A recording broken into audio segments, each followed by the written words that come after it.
Hello, and I'm not sure how to start this video. I took the last 30 seconds or so trying to think about what to say to start. Normally I say hello again and welcome to another episode of I Want to Talk About This Album.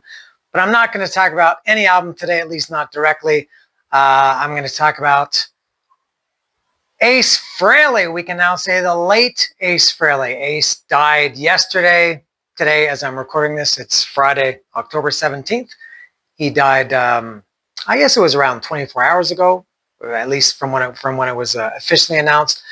It was announced he died yesterday, Thursday, October 16th. And hopefully I don't make a habit of doing these videos. I did one of these videos when Ozzy died on July 22nd.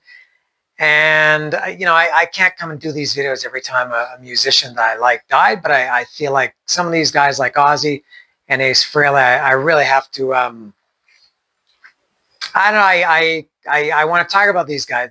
Both of them, Ace and Ozzy, were both very, very, Ace, as a smaller part of Kiss is the big picture, of course, but I feel like they were both too big for me not to talk about. So that's what I want to do.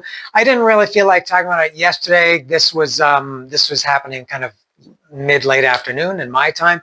And I had already done a video earlier in the morning, the unboxing, opening up my Kiss lunchbox. I did that video just yesterday, hours before I got the news that Ace had died. And I want to talk about that first, how that happened, how it came to be. This is very, very strange how this happened.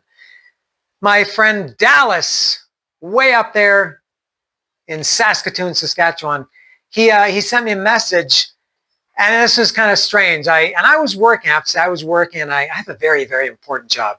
I don't, but I can't. If I'm working, I have to work. I can't. I have to focus. I have to pay attention. I can't just take a break. I have to do my job, and I try not to get distracted.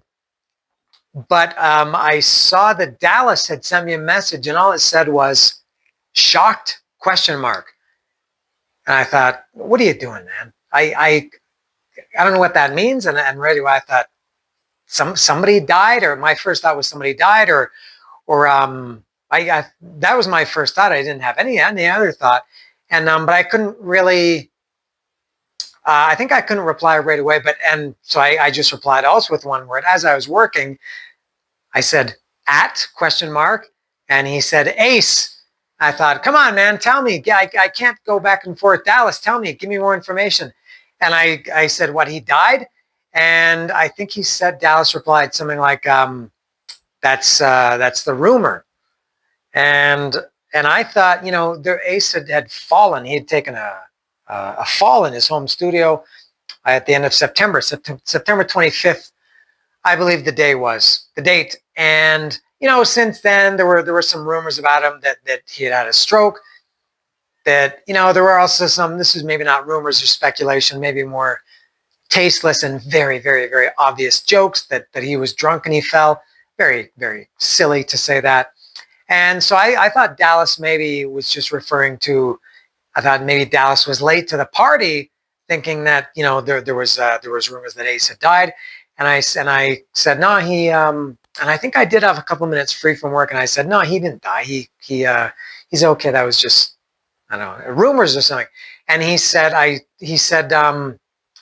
and so I think I Googled it, and I said, Ace Frehley dead, or did Ace Frehley die? Something like that.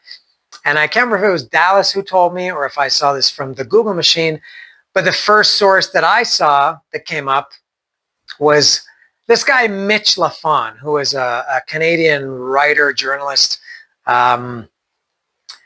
He had written on his Facebook, this was probably at least 2 hours before Ace's death was officially announced. He put two things. He posted two things. One was pictures of Ace and said, "Thanks for the memories, Ace," with, I think, a broken heart emoji, something like that. And then sometime later, pictures of he and Ace together or pictures that he had taken of Ace in concert when Ace played in Montreal in 2008 or something like that. And he said something like, "Here's some pictures of Ace. Thanks for the memories." And so I mean, obviously alluding to the fact that he had died.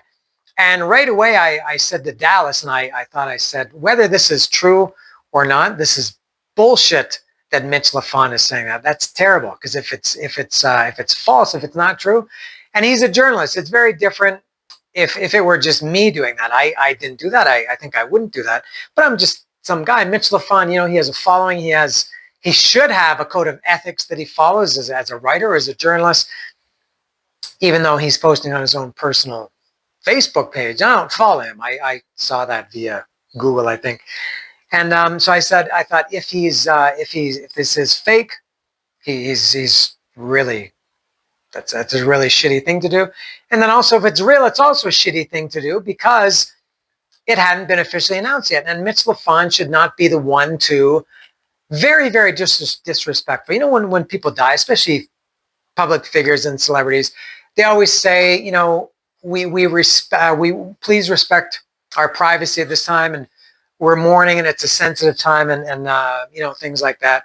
And so I thought, if it is true, if Ace did die, that's really, really bad that Mitch LaFon took upon himself, that he's like saying, look at me, I want to be first to let everybody know that Ace Frehley died.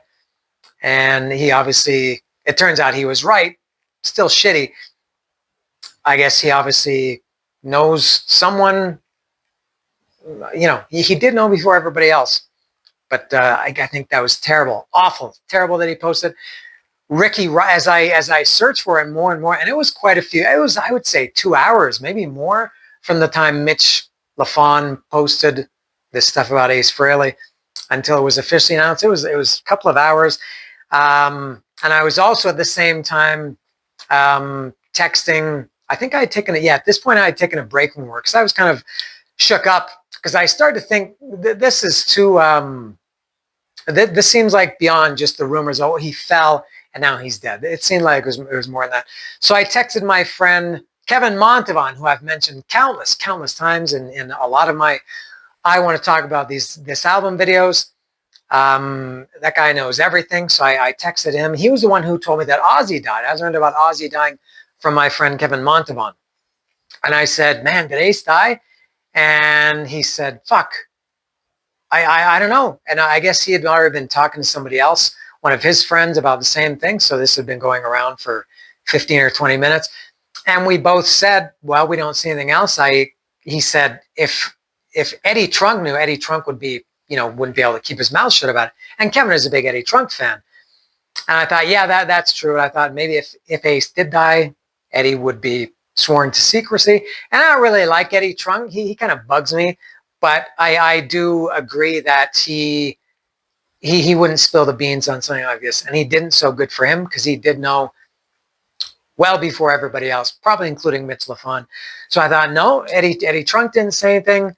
And I kept refreshing Google again and again and again. And the first results that came up were, I think it's from Wikipedia. It says Ace Frehley, Paul Daniel, Ace Frehley is an American guitarist. And I kept refreshing and hoping, don't switch it to was. Don't be was. Don't be was. But this went on for a couple of hours. And then I saw Ricky Rocket from Poison also posted something about it. Bullshit for these public figures who are in the industry to be doing this. I think also Wolfgang Van Halen posted, my condolences to Ace Frehley's family, something like that. Terrible. I think that these people who I think would really, really not like it if it was, people like to say if the shoe was on the other foot, if they had been the ones that died, I don't think their families would be too impressed if other people within their maybe tight-knit industry were kind of spilling the beans. So I thought that was really bad. Anyway, and then it was, and then it finally came out after about 2 hours. And my friend Kevin also said it's nothing on TMZ, and TMZ, and I barely know what TMZ is. But I know they are reliable, scandalous, but reliable. Nothing on TMZ. So Kevin and I were kind of, and I was also texting my friend John, who is maybe watching this. Hello, John. I was texting with a lot of people, and people were texting me. And I did end up finishing work, I think an hour early, because I thought, man, I just can't concentrate. I can't work. There was too much on my mind.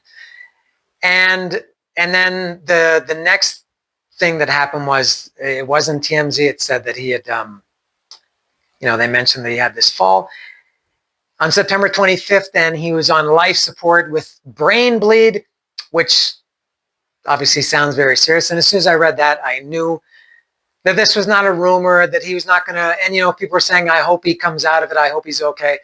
I knew as soon as I saw that he was on life support and brain bleed, you don't come out of that. And I don't even know what brain bleed is. I guess it's bleeding on the brain, obviously, but if something is wrong with your brain and you're on life support, you're not coming back. And then it was true that he died, and I was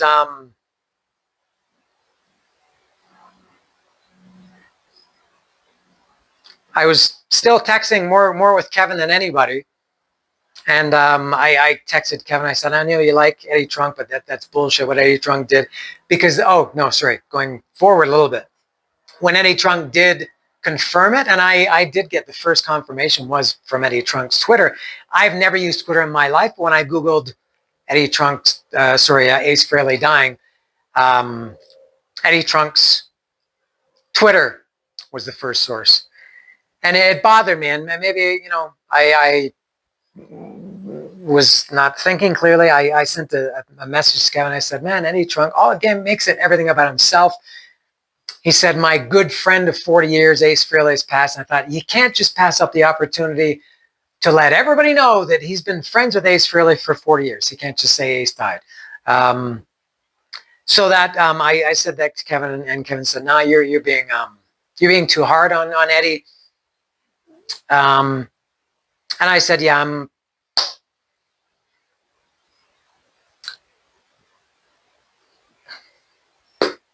I was upset by that news. This is not wiping away a tear. I'm scratching my eye. I was upset that Ace Frehley died, and so here I am to talk about it. I have many things. I had to write a few notes to get into this. This is not all. This is going back to my notes from other videos I've done, but I've got some down here just because I have a lot of stuff, as I said, to talk about. So I think, while talking about my personal history with Ace Frehley, not personal, but my history as a fan with Ace Frehley, a lot of you know, I don't know who's watching this, but a lot of you know that watch my videos regularly, you know that I've been listening to Kiss since 1976. I have a Kiss tattoo here. Ace, Gene, Paul, Peter, there they are. They've been, musically, there's obviously been nobody who was as collectively as a band or as a musical group, nobody has been bigger in my life or more important in my musical path, which has affected my life as well as Ace Frehley and Kiss. Ozzy was different, and I'll talk about the differences, I think, between, because it was just such a short time ago, less than 3 months ago that Ozzy died. And it kind of made me think about, the differences between how I felt and how it affected me between Ace and Ozzy. But man, if you're new to my channel, hello. But man, I'm a big Kiss fan. I'm not, and not to put myself up here. A lot of people, when musicians die or celebrities die, they get very affected. Oh, rest in peace, and this and this, and they want to do videos. I don't. I want to keep my my feelings and my emotions for, and I don't mean to sound callous, but for those who deserve it and who deserve a video. Ozzy definitely did, and Ace Frehley did. I don't know who else will, but just to let anybody who doesn't know, I'm a massive Kiss fan.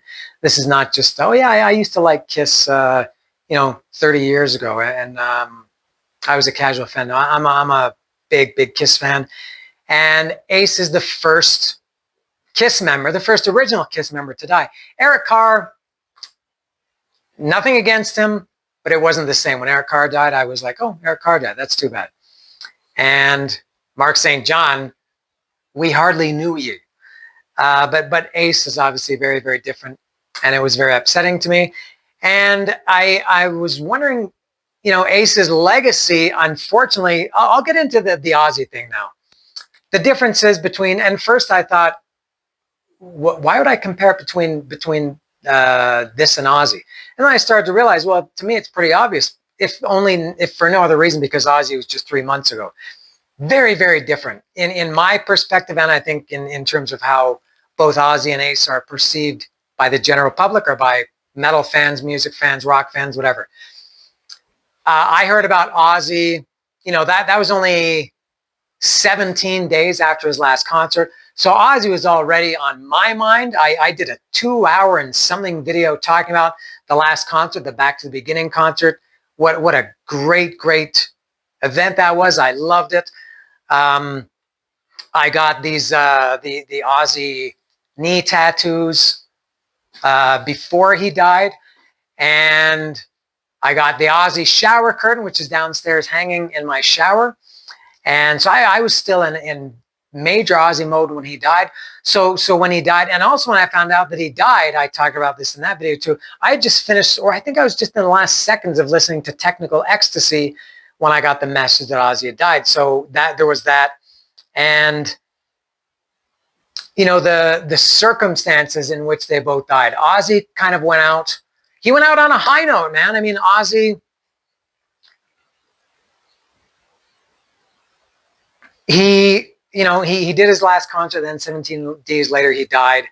And that was the end of it. And it was almost, and I probably mentioned this in the video, I almost, as sad as I was and as shook up as I was when Ozzy died, in a way, I felt also, maybe not initially, but I think later that same day or maybe the next day, I actually felt quite happy because I thought, man, this is great that he's going out when everybody is already talking about him in a good way. He had his last concert. Everybody had a chance. That was not getting choked up. That was just a little bit of saliva that went down the wrong way. He was going out on his terms, I guess you could say. Man, Ace kind of went out on a quite a bad note. You know, he took this fall on September 25th. Apparently, I guess, hit his head. He was in his studio, and then there were rumors that he had a stroke. And that's another Eddie Trunk thing that I think at some point about a week after Ace had that spill, Eddie Trunk said something like, I know what really happened, but I can't talk about it. I didn't really like that either. Again, it just sounded very, is it self-aggrandizing? I feel like that's the right word, but I'm not sure. It seemed very selfish of Eddie Trunk to say that. Anyway, so, you know, the rumors started to swirl about Ace and what really happened. And then it looked kind of minor at first. He fell. A lot of people fall. And then he canceled the show. And then a week later, a few days later, whatever it was, he canceled the rest of his tour. And I thought, okay, it's worse than it seems. And then he died. So yeah, man, it's too bad that Ace went out the way he did. And, you know, he never had, obviously he played his last concert, which was, I guess, the day or a couple days, maybe a week before. I don't know what the date. Shortly before he had his fall on September 25th, he played his last concert. Of course, nobody knew it at the time that was going to be his last concert, which is obviously very, very different. Nobody, he nor the fans or anybody had a chance to say goodbye as they did with Ozzy. And it's really sad, man, because I think Ace's legacy is going to be, at least for some people, not for me. I'm not saying this, but I know some people because I've already seen it. Yeah, he was drunk in his studio and he fell and he hit his head and he died because he was an alcoholic and he was drunk. And bullshit to say that. Very, very stupid for anybody who says that. No reason to think that. And if you're just saying it amongst your friends, that's somewhat understandable. But if you're posting it out publicly, that's very shitty. But for some people, they're going to see Ace as a just as a kind of a guy who bungled his way to his death. That's kind of sad. But so that's what it is with Ozzy with Ace. And I think another thing with the difference between Ace and Ozzy, because I have seen some people talking about this, is Ace going to get the Ozzy treatment? No, he's not. Unfortunately, You know, Ozzy had Ozzy was very lovable. Ozzy was, man, my mother loved Ozzy. Everybody knew Ozzy, partly because of, you know, the Osbournes and everything. And he was very beloved. He was a very, you know, happy, warm, funny kind of guy. Ace, unfortunately, I'm putting aside Ace as a musician. I'm talking about him as a person. And he didn't have the reputation of being the best guy. There were a lot of stories about him in recent years, maybe going back 10 years to, you know, he did these meet and greets after his concert or before his concert. And I heard a lot of people had horrible experiences with him, that he was very unpleasant and just didn't really pay attention to anybody, and was kind of rude and thoughtless and just, you know, kind of the like checking his watch kind of thing. He didn't want to be there. And I think that's a big difference between the way Ozzy and Ace are viewed musically. It's kind of funny. I think Ozzy as a person, as an individual, I don't think he had nearly the influence that Ace did. How many people picked up guitars because of Ace? A lot, because I've read all of them in the last 24 hours. And I have to say, I do love seeing all my social media feeds, you know, flooded with stuff about Ace Frehley, and the same thing with Ozzy. Far less with Ace from industries outside of fans and the music industry. You know, with Ozzy, there was all kinds of stuff about Ozzy outside of that bubble. With Ace, not as much. But how many people play guitar because of Ace or Kiss? But I think mostly because of Ace.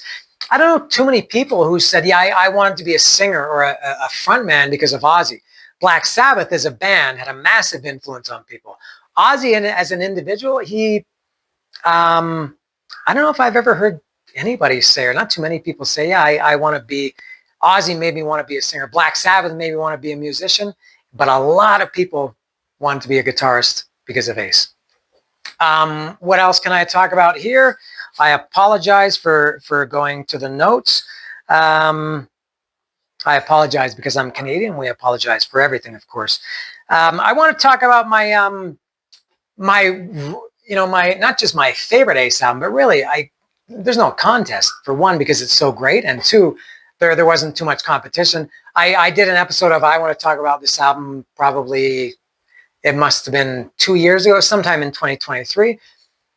And man, and I listened to it last night. I always lie in bed here and listen to records. And I listened to Ace's record last night, and my God, what a fucking awesome album that is. I've never thought anything less of that album than it's just a stone cold classic for me. When I did my Kiss album ranking video a year, I don't know, 2 years ago, whenever it was, I don't remember where I had it, but in retrospect, I put Jeans up. At the time, I had Gene at number 7. I said I would maybe put Gene at number 1. That was sometime after. And Aces, too. It was my instinct to put the first 6 albums from, the debut, Hotter Than Hell, Dressed to Kill, Destroyer, Rock and Roll Over, and Love Gun. And then, because I thought nothing can be above those records. But then I realized now Jeans is maybe my favorite out of all the Kiss records. Aces is possibly better. I shouldn't say better, that I like it more than probably the first album. And when I listened to it last night, obviously it's going to affect me differently listening to it last night. Man, it's a great album. And other than that, I was not a big Ace Frehley as a solo artist fan. I did buy Frehley's Comet when that came out in '87. I was very excited to hear it, or to buy it. I didn't love it. I loved that song Dolls. Maybe a lot of people hate it because it's not a typical. I love that song Dolls. Calling to You was, it was very catchy. It wasn't really like an Ace song because Ace didn't sing it. That was Todd Howard singing that song. But yeah, Frehley's Comet, it was good. Maybe if not a little disappointing. And then I did buy Second Sighting, and I bought the Live Plus One EP, and I bought Trouble Walking. I never bought another Ace record after that. I don't think he put anything out again until Anomaly. Was that 2006, 2007? I never bought that, although I did love the song Space and, no. It's like I told you, I came outer space. It's like I told you, I came from outer space. That was a great song. I love that song. But yeah, I'm not a big Ace solo fan. He did play in Mexico City some years ago. I would imagine, we use COVID kind of as a divider. So it was pre-COVID for sure, maybe 2019, 18, somewhere around there. I didn't go at that point. Ace was a very, very poor live performer. I think he was, he was not the best live player. I think he had the reputation, sorry to say, for you Ace Frehley defenders, and I'm a massive Ace Frehley fan, but I can, be honest and say I know he wasn't the best. His live shows were pretty bad sometimes. He couldn't sing very well. He was very, very, very, very sloppy. Seemed lazy. Didn't seem like he was really enjoying it. So when he came in 2018, 19, 17, whenever it was, I didn't go. I don't really regret it. I mean, at the time I didn't want to go, and I can't really change my mind then. Sorry, can't change my mind now. But I never saw Ace. I saw him 3 times on the reunion tour, the Kiss reunion. It's a cat fight or something. I saw him 3 times on the reunion tour. That was my only Ace Frehley live experience, was the Kiss 1996-97 reunion tour. What else was I going to say? But yeah, man, that 1978 album is just incredible. I've often cited, we love as metal fans, we love, and I guess everybody does this, we love to have favorites and categorize them. I think I've said more than anybody. I go back and forth a little bit, but I think more than any guitarist, I've said Ace is my favorite guitarist. Ace and Eddie Van Halen. I don't think anybody else could be considered for the #1 spot. There are some other ones that are up there, Dimebag and some others, Jason Bieler even. But no, Ace is up here. Not talking about talent. I'm talking about me personally, how I like them, listening to their music. Ace is up there. Eddie Van Halen is very close. Maybe some days I would put Eddie on top, but I mean, in my life, Ace has been in my life musically for 49 years, and man, he's the best. I just love Ace Frehley. What else can I say here? Oh man, something that my friend Kevin, who I mentioned earlier, he sent me this.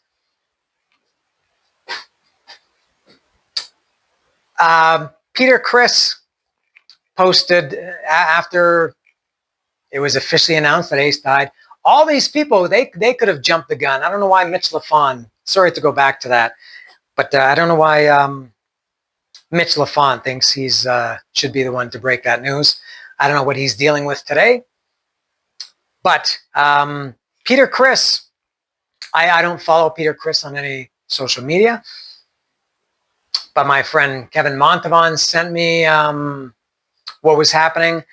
And so Peter Criss posted shortly after Ace died, he posted a picture of him and Ace from, it looked like it was somewhat recent, maybe in the last 5 years or so. And, he had a nice caption. He said, typical things. Ace died today. My brother, Ace, died today. And he said that he, Peter, was with Ace when he died. And that was, I think for me, equal, 50-50 equal between heartbreaking and heartwarming. That really, really choked me up when I read that Peter Criss was it, I guess, at bedside. He said I was with Ace at the end. So I guess he was bedside with him.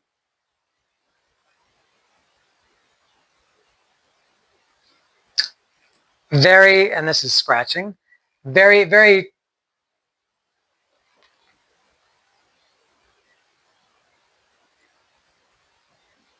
nice to think that those guys, after at this point, they started together, I guess, in '73, Ace and Peter, that all these years later, decades later, that Ace died with Peter at his side. That I'm very, very happy about that. It made me feel very happy. I tagged when Kevin sent that to me. I said, oh man, that makes me. I think I said very 3 times. I said that makes me very, very, very happy. I don't know if Ace was aware of what was going on in his surroundings at the time that he died, or when. Well, obviously when he in his last hours, I would think not. But I hope I hope that Ace was aware that Peter was with him when he died. That's really, really something. I'm very, very happy about that. That's maybe the best news to come out of this was that Ace and Peter were together.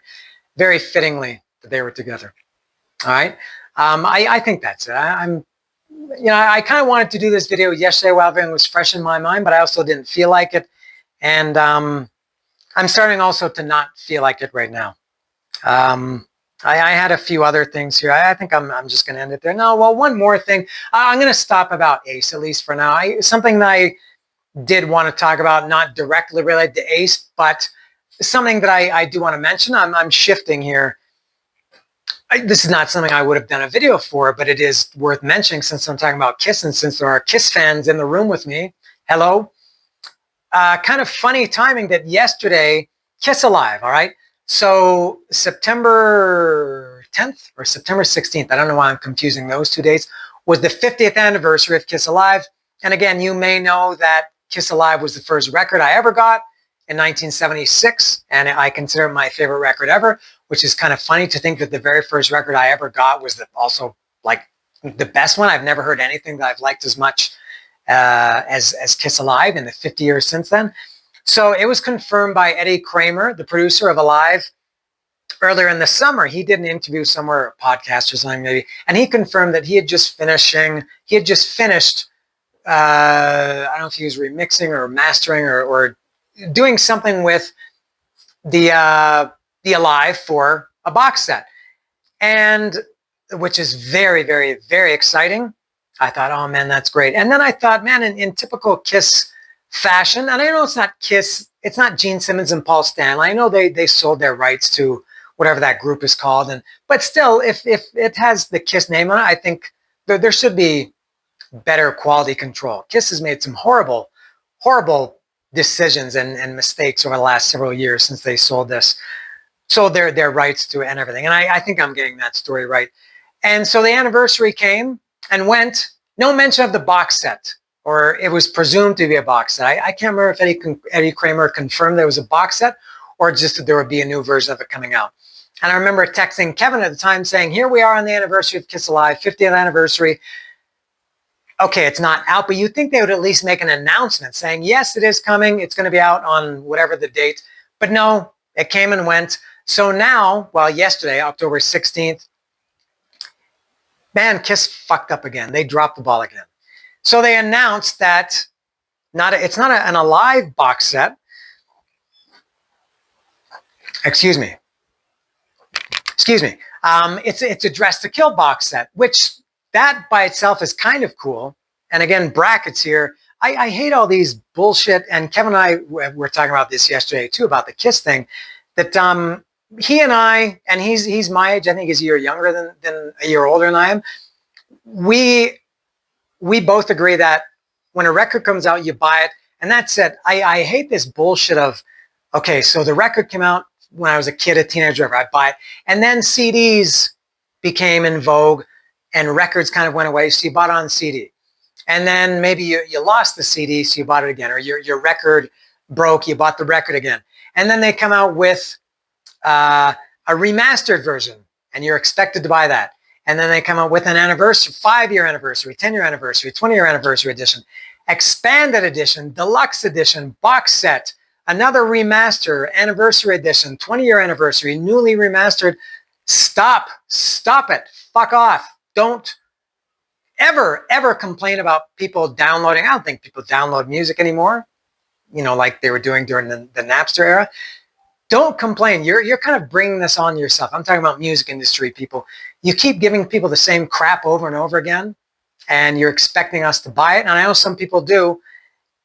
And then you complain that records say nobody buys records anymore. Anyway, so now the what I think is bad about this box set. First of all, the contents are great. The Dress to Kill has it has the original record. Guess what? It's remastered. And then there's another disc of outtakes from the Dress to Kill sessions. There's a song called Mistake. There's a version of I think it's Burning Up with Fever, A Ton of Love from Gene's solo album. I think it's Burning Up with Fever. And then there's a bunch of different takes. There's like instrumental versions of some of the songs from Dress to Kill, some remix versions, some alternate versions, alternate endings, alternate lyrics, which is actually pretty good. I think, as a fan, because they're selling this. Well, let me go for it. So now included in this Dress to Kill box set is the Alive. Now, if you're a Kiss fan, you know that what ended up as Alive was taken from 4 shows, which were Davenport, Iowa, Idlewild, New Jersey,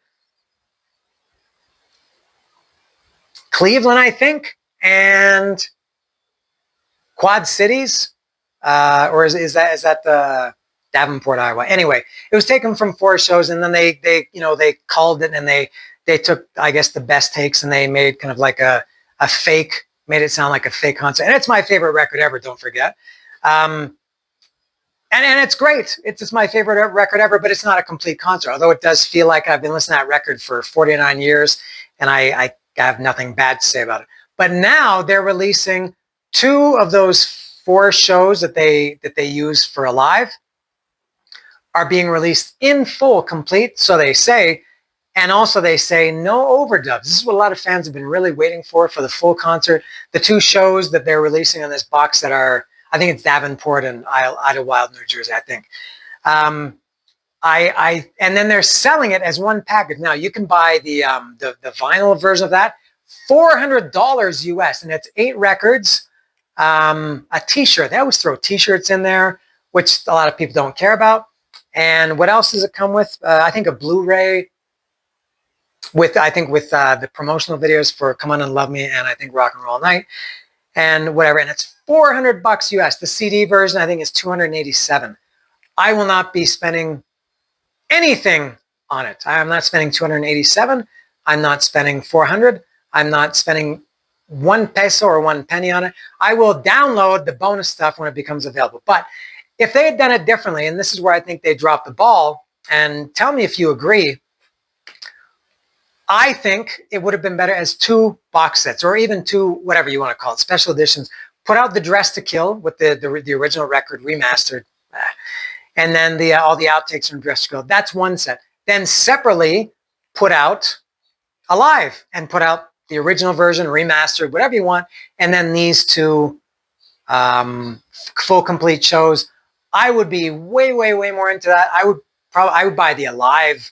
Well, I mean, it would depend on how much it costs. And I don't know when these are coming out to retail. You can buy them. You had to join up for the Kiss Army and pay like $50 for the privilege of buying these things before anybody else buys them when they become available to the public. You could pay $50 to join the Kiss Army, and so that $400 becomes $450. And so that is shipping on October 24th, which is actually pretty good that they announced that just like 8 days in advance. I know they've had problems in the past getting things out there very late. Kiss, or the people who are running Kiss World, are very poor, I think, at shipping and logistics and things like that. So I was very excited for the Alive box set, and now I'm very disappointed that it's not an Alive box set. It's part of a Dress to Kill box set. Anyway, I will be downloading it. My birthday is coming up. Hint, hint. If anybody is feeling generous, I'll leave it at that. Now, but no, I won't be buying that. It turns out that I got excited for nothing. I am excited to download it, and I don't care if anybody is upset by that. I will be downloading it. Thank you, and I will be certainly enjoying it. All right, that is all I think. Yeah, Ace Frehley. getting back into morosity. I think that's the word. So that's it. As I said, I just wanted to talk. Obviously, Ace has been on my mind for 49 years, but more specifically for the last 24 hours. And he's gone now. And it's a different world musically. I mean, at least for me, just knowing. And it's not like I really paid any attention to Ace in the last 20 years or so. So it's not like I'm missing, like I used to go see his concerts every year, buy his records. It's not like I miss him like that, but just knowing that he's gone, it just feels a little bit different for me. All right. That's all. Very sad about Ace Frehley. Thank you for watching. See ya.